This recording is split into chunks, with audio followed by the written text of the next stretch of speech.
non aggiungi non so quando e allora così io pensavo di scriverti una poesia scritta da me in medesimo. La posso dire? E fammela sentire. Annamorata mia si chiama amore, tiene l'occhio come l'acqua in mano, è dolce come il dolce la primavera, è tutto gentilezza, anima e forza. Ti è piaciuto? Mi è piaciuta.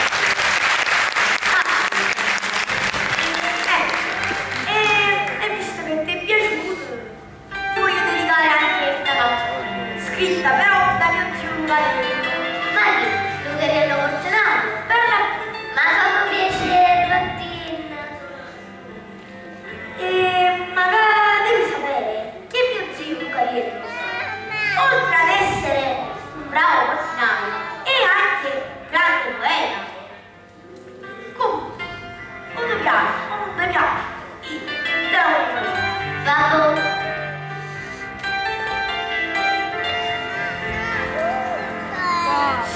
Sia vista fatta dare,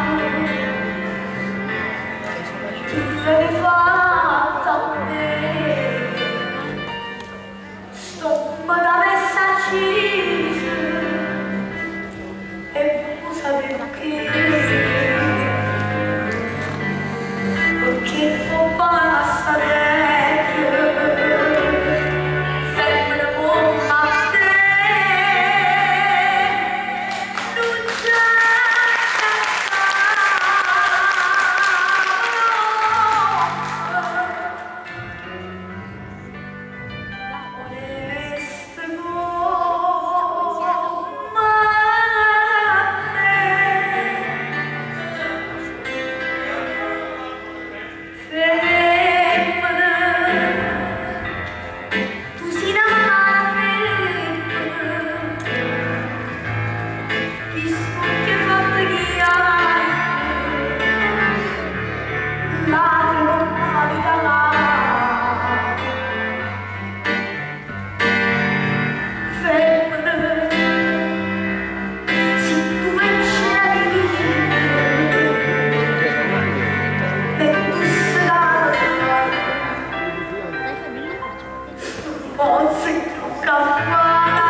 carriere.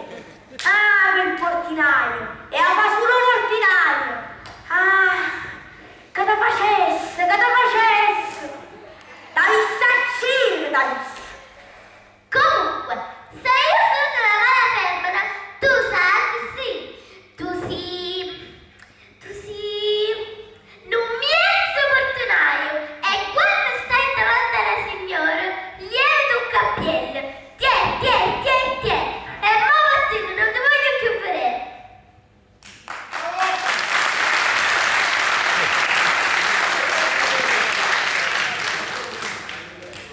Care, cuore, assozzia Carmelino.